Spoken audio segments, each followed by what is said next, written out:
everyone, and welcome to Genealogy Garage. I am Julie Huffman, the genealogy librarian at the Los Angeles Public Library. Genealogy Garage is the Los Angeles Public Library's monthly program in which we present topics related to the world of genealogy. We are co-sponsored by the Southern California Genealogical Society and the Genealogical Society of Hispanic America, Southern California chapter. Genealogy Garage typically happens the third Sunday of every month, except for August and December. And next month, we have experts from the American French Genealogical Society who will talk about resources helpful for French Canadian and Quebec genealogy. If there's anything you've been interested to learn about related to genealogy, just send me an email. Right here is my email address. And let me know. Also, if you want to join my list, I send out a monthly email to tell everybody what the next Genealogy Garage subject will be. So go ahead and shoot me an email if that sounds good to you. For today's session, you're going to see a link to a handout in the written description of this event on either the YouTube or the Facebook page, whatever you're using to watch. So there should be a hyperlink there to the downloadable handout. If you have any trouble with that, just email me and I will send you a copy of the handout after the session.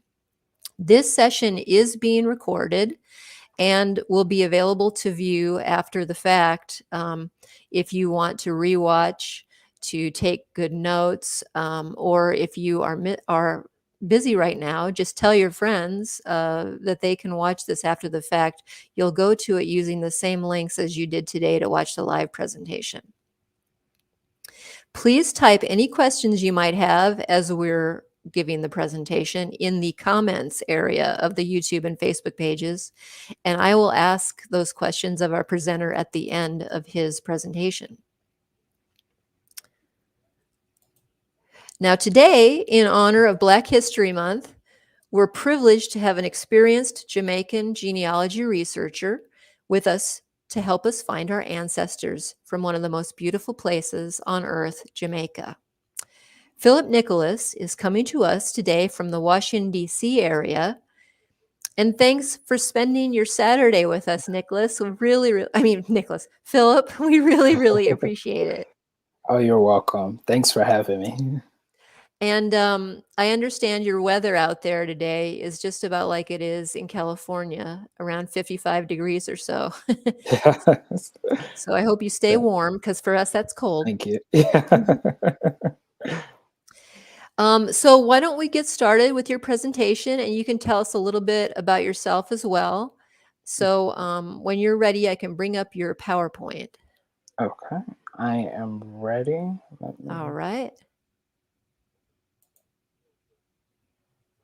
And let me just remove myself for a moment and go ahead and start whenever you like. Okay. Can everybody see my slides? Looks good. Okay. All right, I am ready. All right. Good morning, everyone. My name is Phillip Nicholas, and I am a genealogist and a part-time Master of Library and Information Science student in my last semester here at the University of Maryland, College Park. I've been into genealogy since I was young and have been working on my own genealogy and client work for about 12 years. For my background, I am of Jamaican descent, which explains my interest in Jamaican genealogy. My mother is from Jamaica and my father is from the United Kingdom, born to Jamaican parents. So today I'm going to conduct a presentation on the basics of Jamaican genealogy and how to trace your ancestors.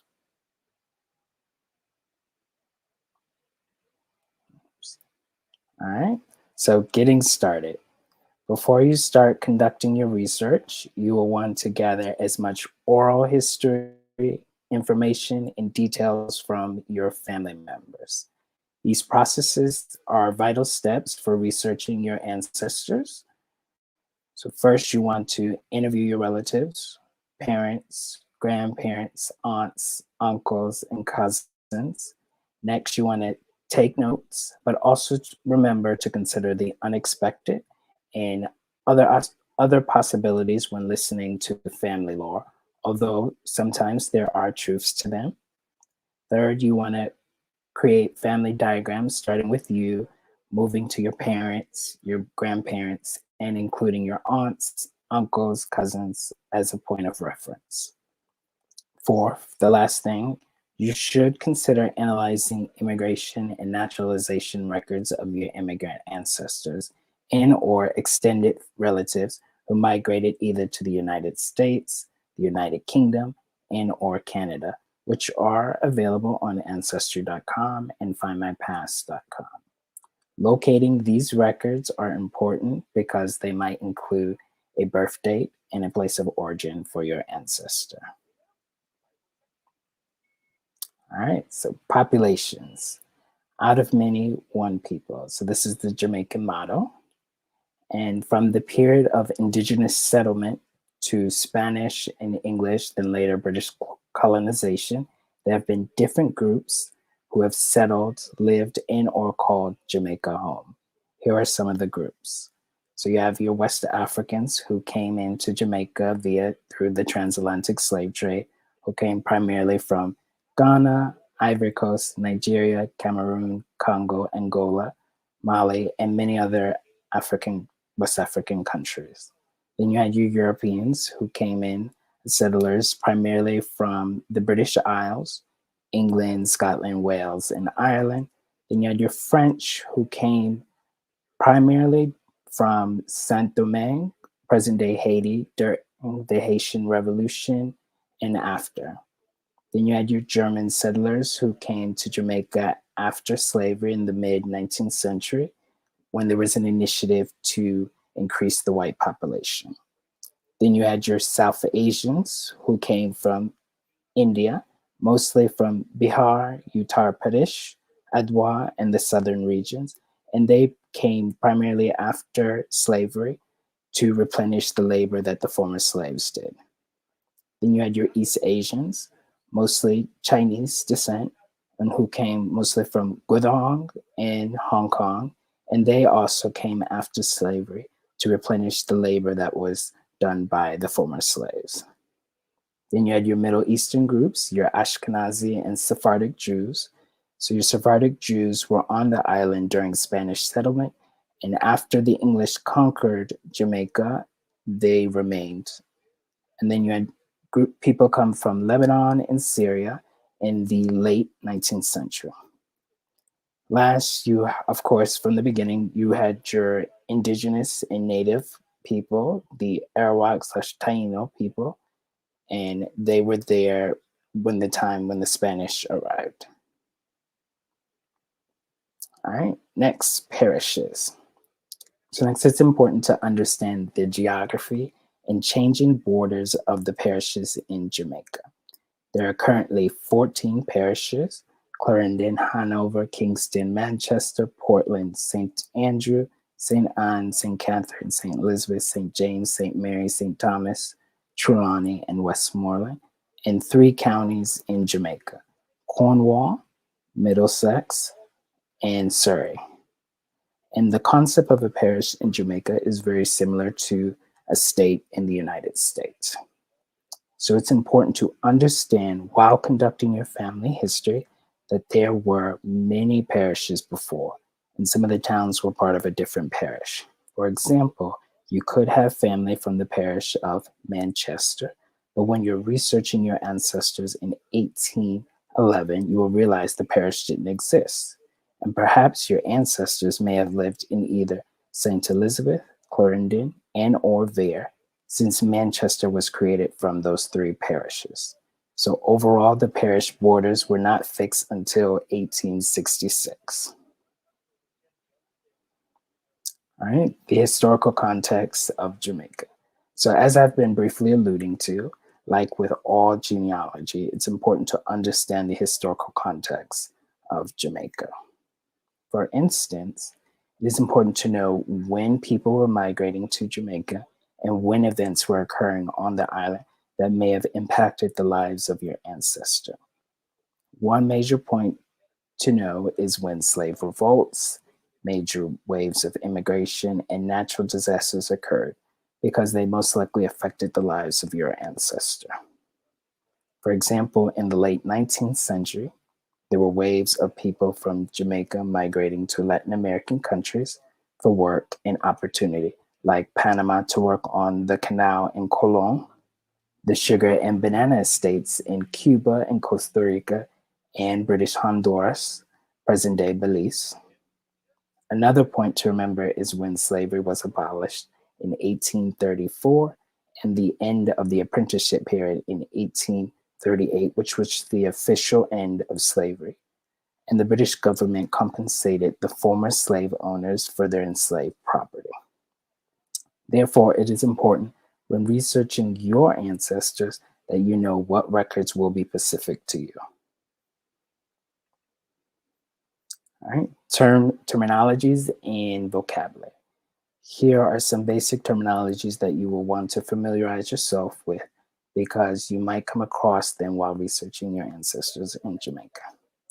For instance, you may come across the terminologies mulatto, quadroon, mestizo, and sambo. So these terminologies were used to identify people of mixed African and European ancestry. You might come across the term brown or people of color. Again, terminologies used to identify a person of mixed ancestry or sometimes Indian.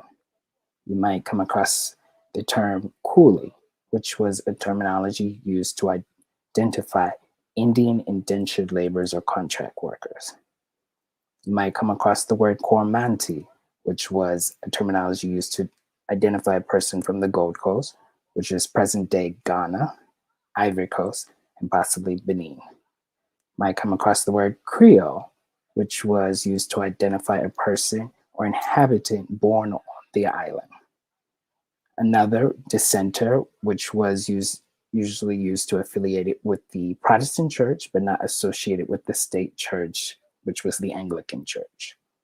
Or Igbo, which was a term used to identify a person from the Bida Biafra, which is present day Nigeria, and refers to the Igbo people. And lastly, maroon, which was used to identify a person or descendant of fugitive slaves who lived in isolated and free communities. All right, so what records are available online? So luckily for those researching their ancestors in Jamaica, there are many readily available resources online. The primary source that will be most relevant to researchers interested in Jamaican genealogy is Family Search, which I've included the URL in this slide and on your handout. Now, there is no subscription fee. All you have to do is create a username and password in order to access and view the records. You will want to view the Jamaican Civil Registration and Jamaica Church of England Parish transcripts, which I've highlighted here on the slide.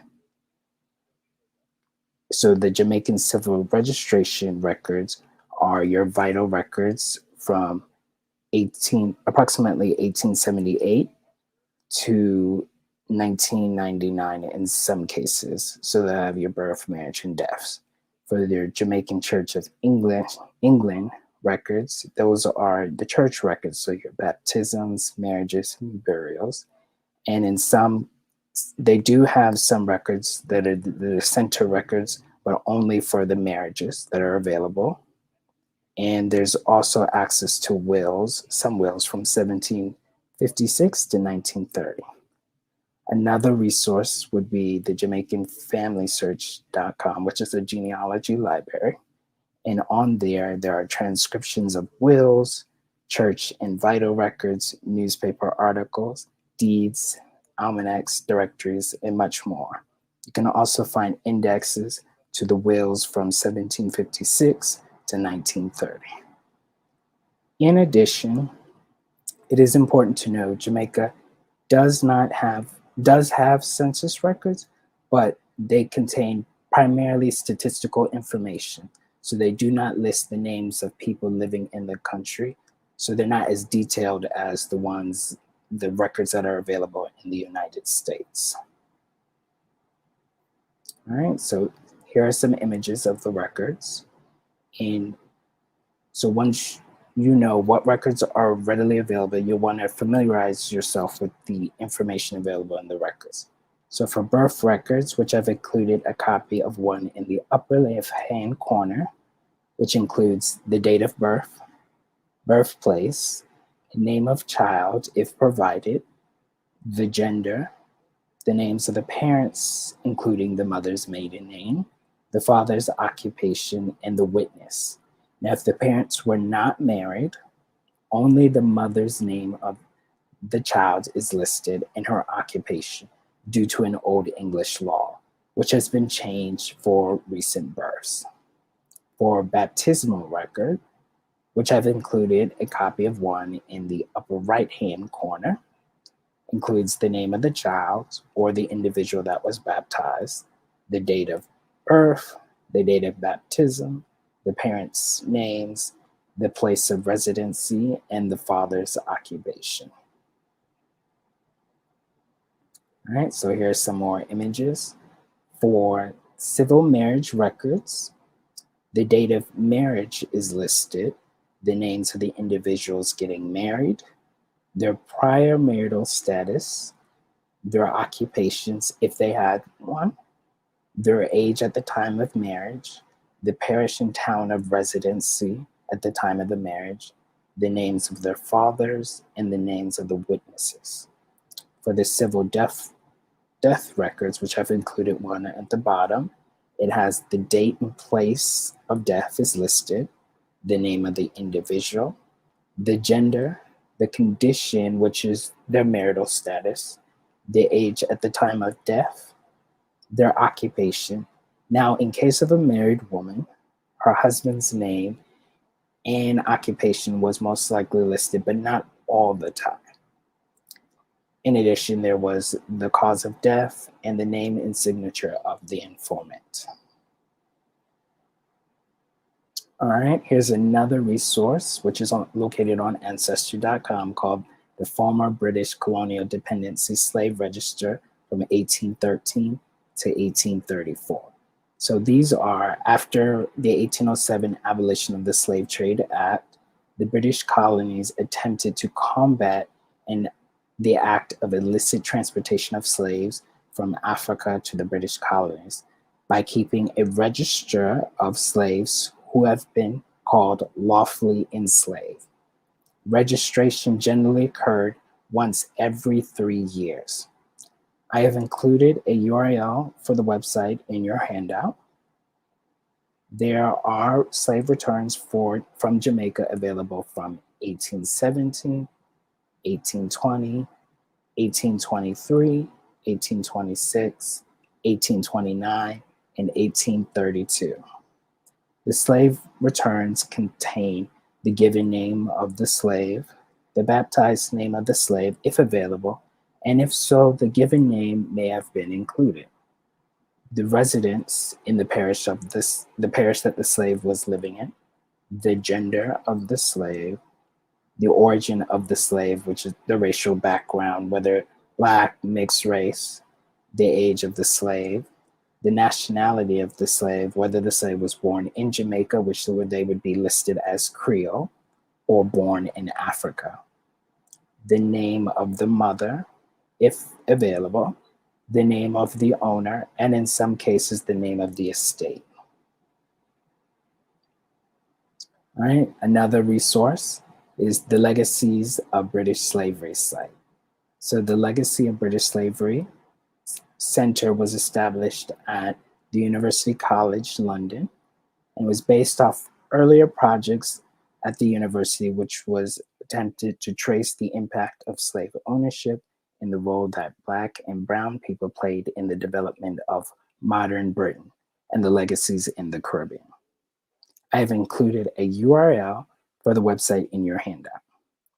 The online database contains the names of the slave owners, the estates, their plantations and livestock pens that they owned, the maps, the claims that the owners and or affiliates of the estates submitted for compensation, and the amount of money they were compensated, and much more.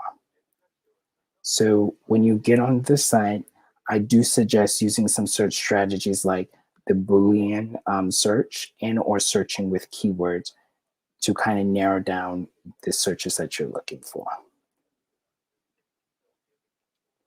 All right, another resource is the Endangered Archives program.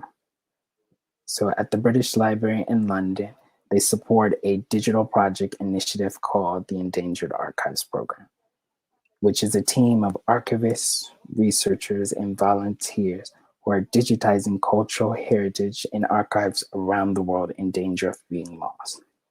This project consists of digitizing efforts in Jamaica. Here are some of the archival records from Jamaica that have been digitized. So your manumissions of slaves from 1747 to 1838. Now they do not include all of them at the moment, but they do have a large collection of them.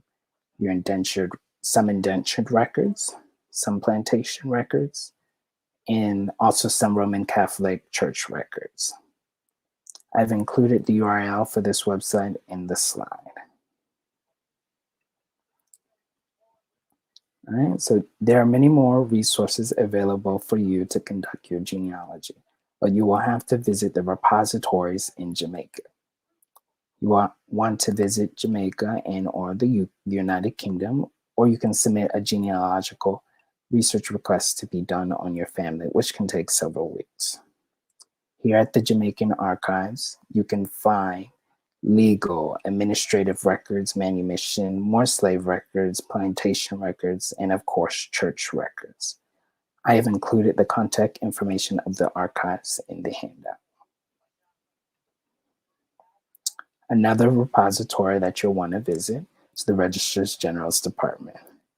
At the Registrar's General's Department, also known as the Island Record Office, located in Twickenham Park, St. Catherine, which is not far from the archives, you can find vital records in the genealogy office, which consists of your births, marriages, and deaths from when civil registration was established in the island about 1878 to the present day. The genealogy office also has all the wills probated of people in Jamaica from 1664 to the present, and there are index volumes available to locate your ancestor.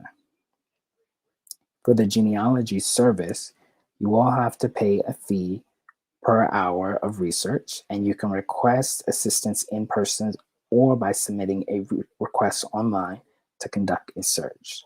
The online request may take several weeks. I've included the contact information in your handout. All right, some other repositories that you will want to visit. There's the Roman Catholic Chancery in Kingston. So this will be specific for those whose ancestors were Catholic. The National Library of Jamaica, which has maps, digital collections, and more plantation records.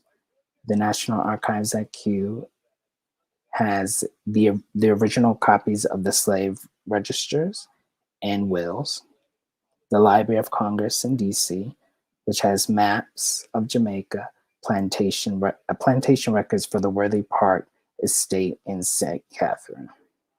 So once you are aware of all the resources that are available, you will be ready to conduct your research.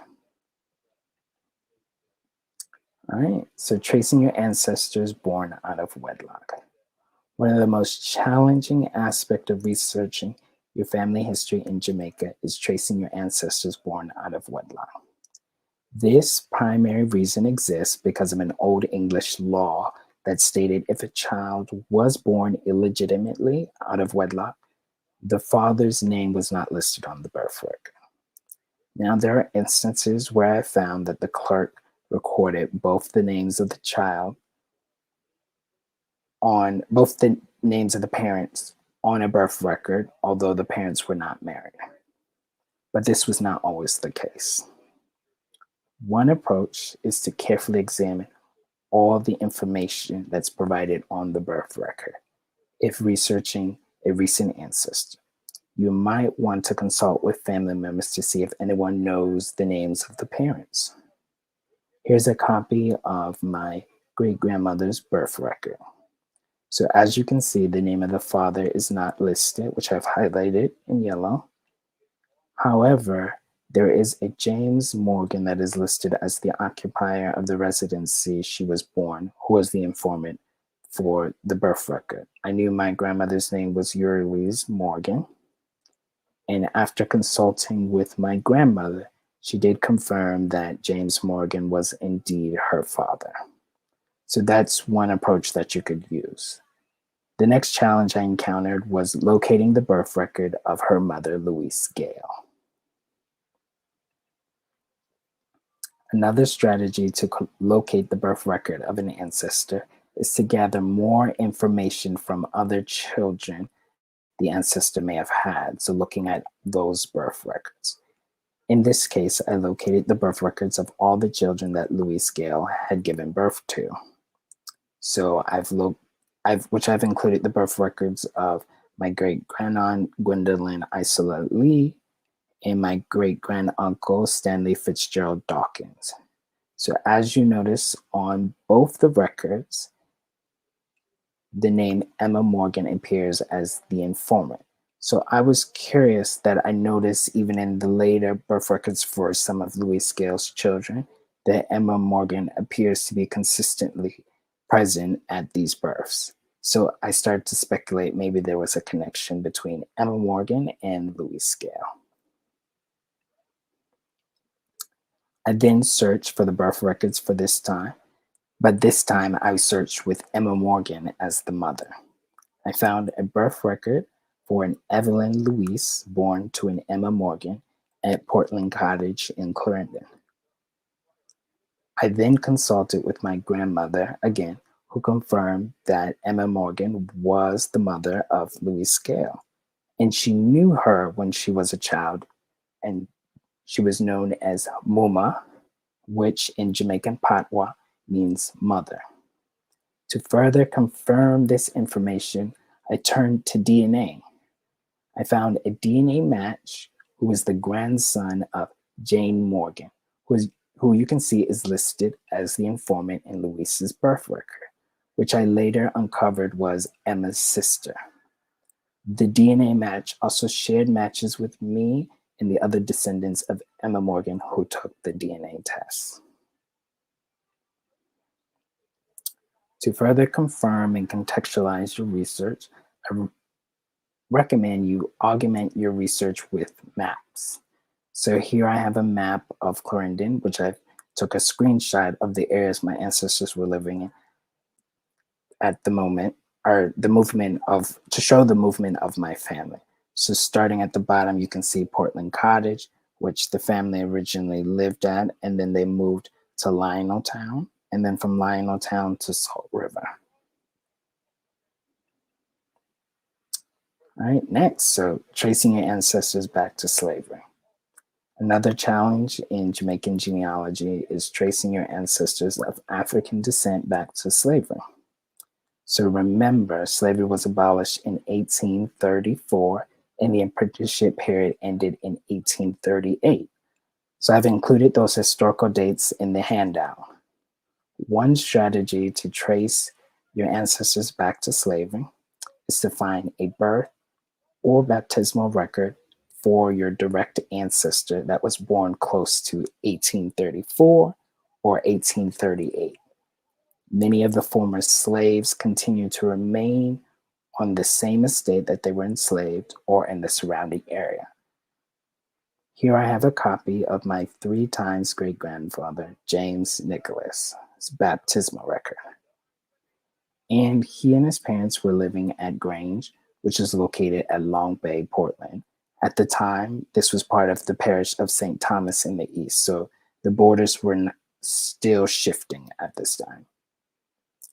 So my next approach was to research all the nearby plantations in the slave registers that listed a Nicholas on the estate.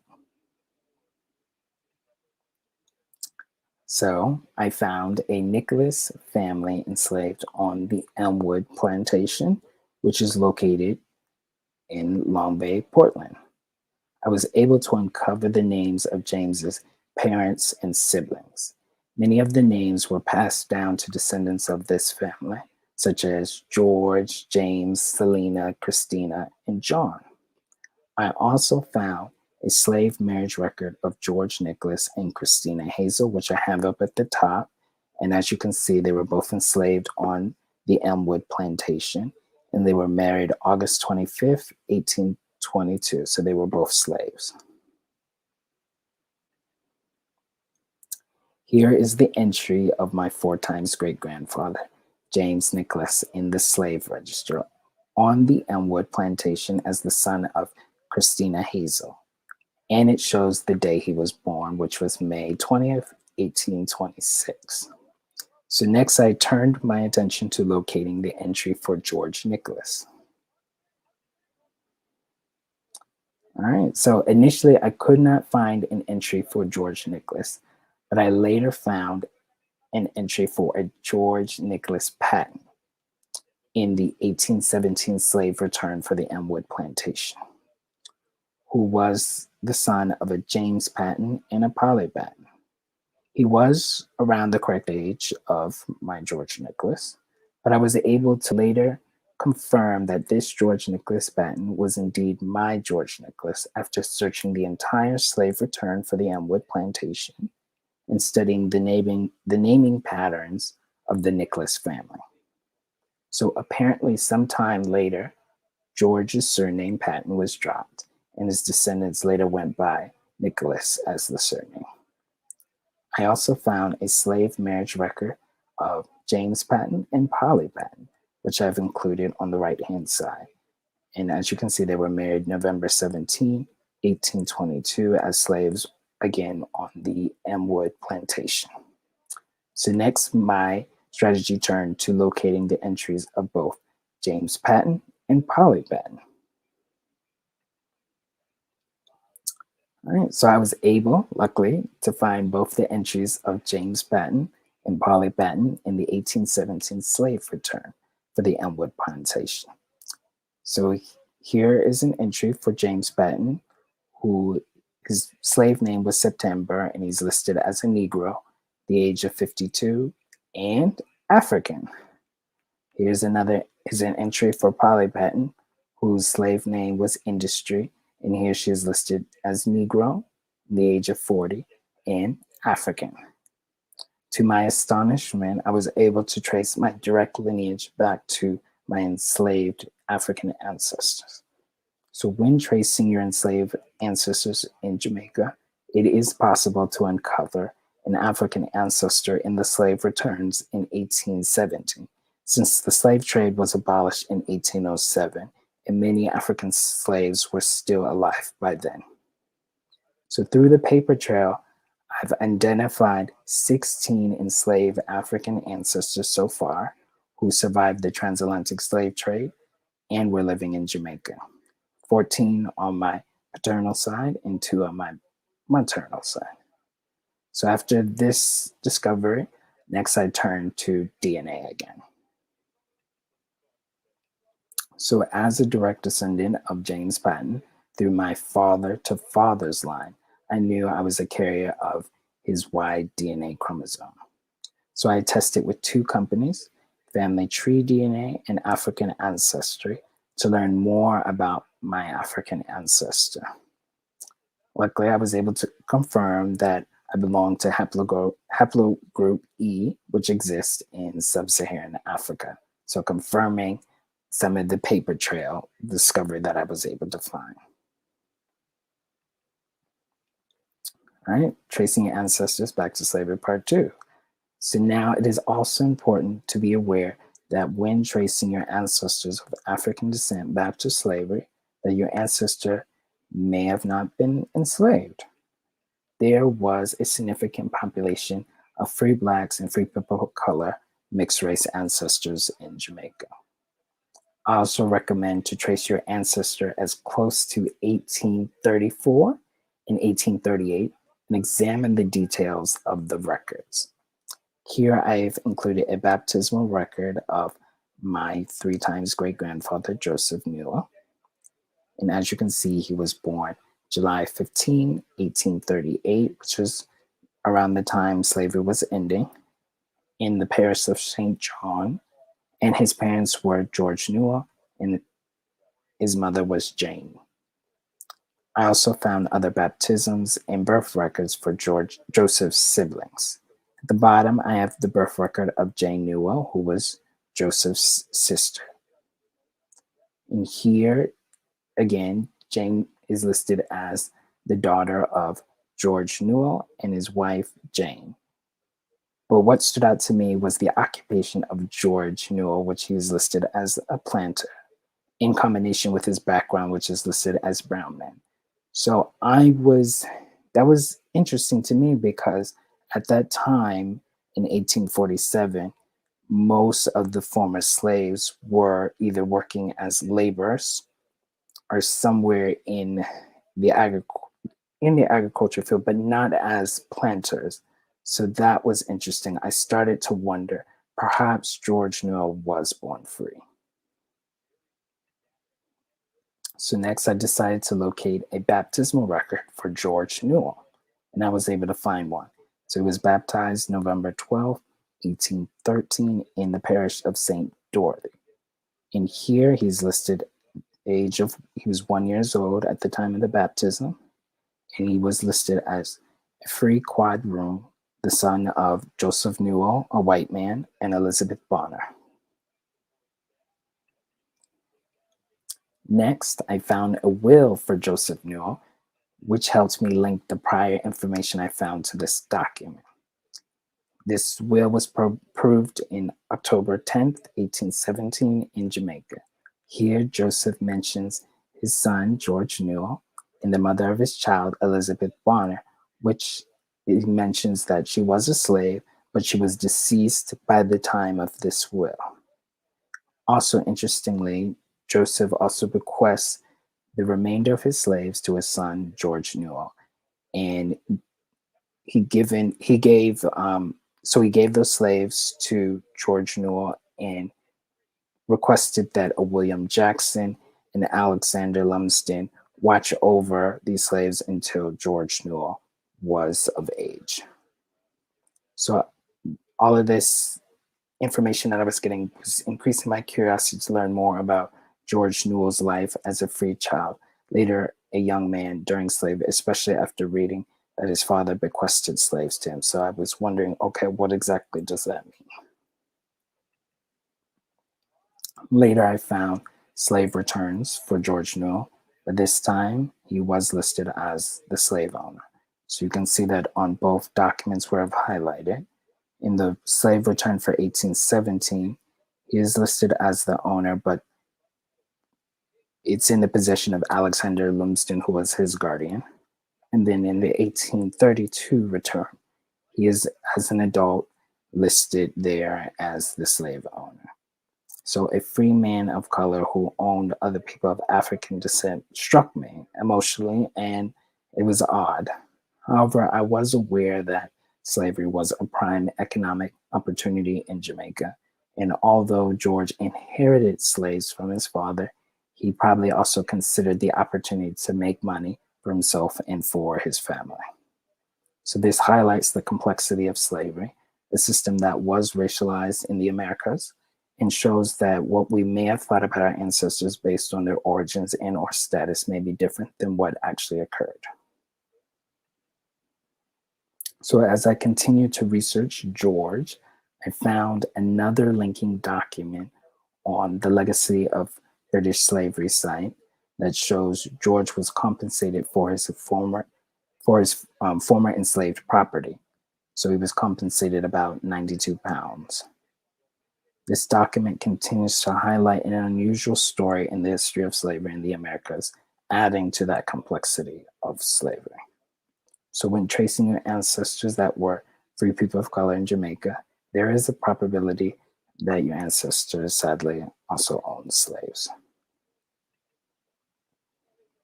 All right, so the acknowledgements. Here are some keys to conducting a successful research. I suggest first, you do your research and or consult experts if you are a beginner. Join genealogy discussion boards online. because you may encounter other researchers studying or researching the same family. So it might work to be able to collaborate and help each other. Continue to augment your research using all available records, resources, and tools, including newspapers, maps, and DNA to get the most accurate results.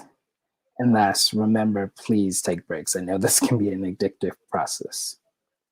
So now we'd like to thank Julie and the Los Angeles Public Library for giving me this opportunity to share my research and being able to show a different perspective of conducting genealogy research and conducting Jamaican genealogy. And thanks to you all who could join for this presentation.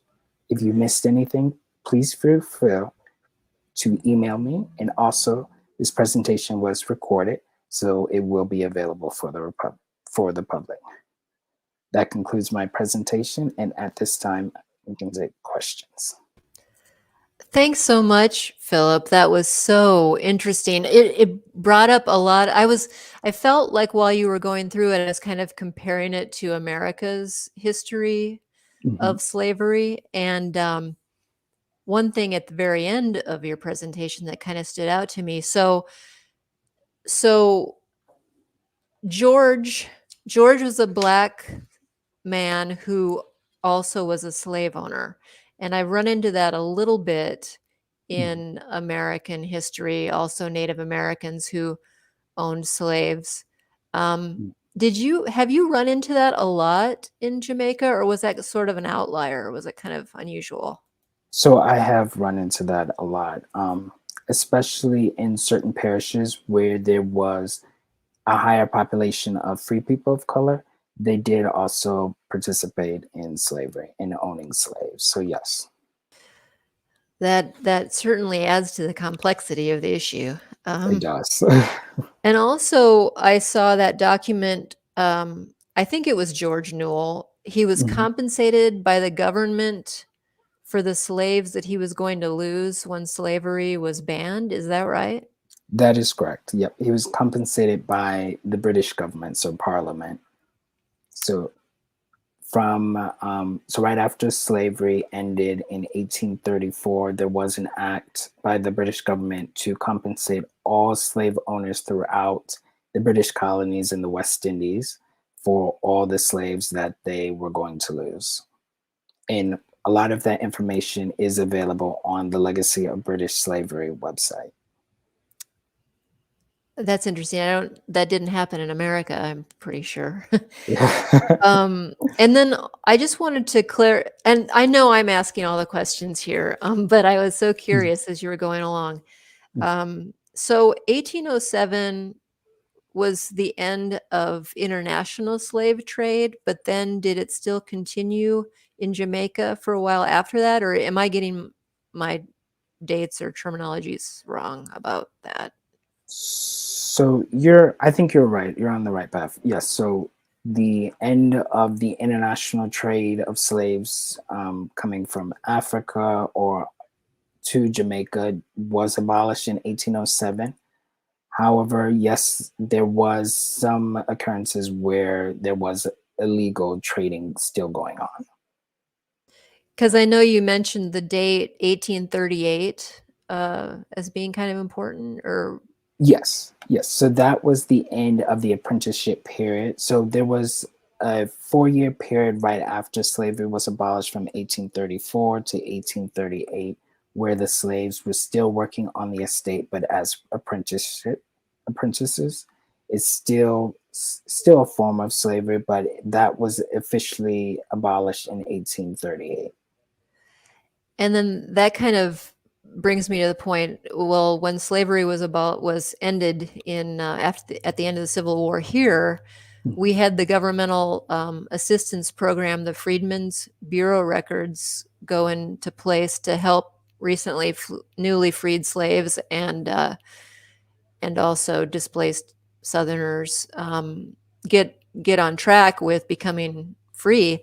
Did they Mhm. have anything like that in Jamaica that helped newly freed slaves? And if they did they leave behind any records? They didn't. I haven't found any records. Mostly, many of the slaves, I would say maybe a decade later after slavery, they were exiting the estates and going into towns that were set up for the new formerly freed slaves, and they were growing their own ground provisions or trying to find some kind of work. But there wasn't any freedmen's bureau in that case for Jamaica. So towns were created for, or maybe the slaves themselves created the towns as a way to. Yes.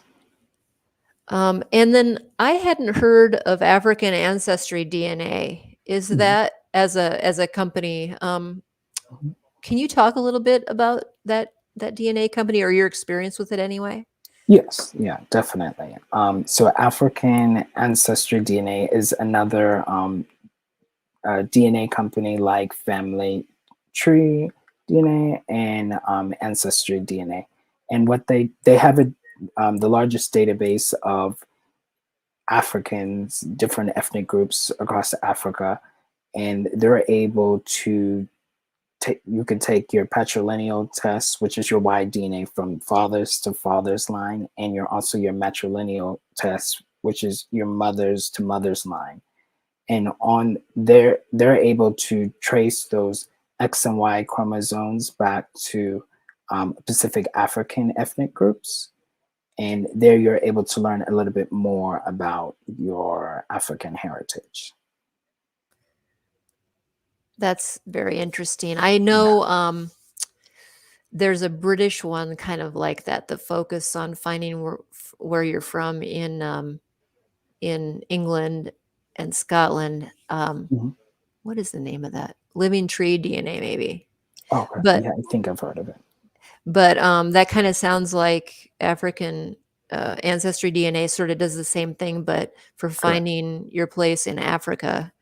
That is And correct. that it'll probably just get better and better as more sample groups are, Coming in. That is yeah. true. Mhm.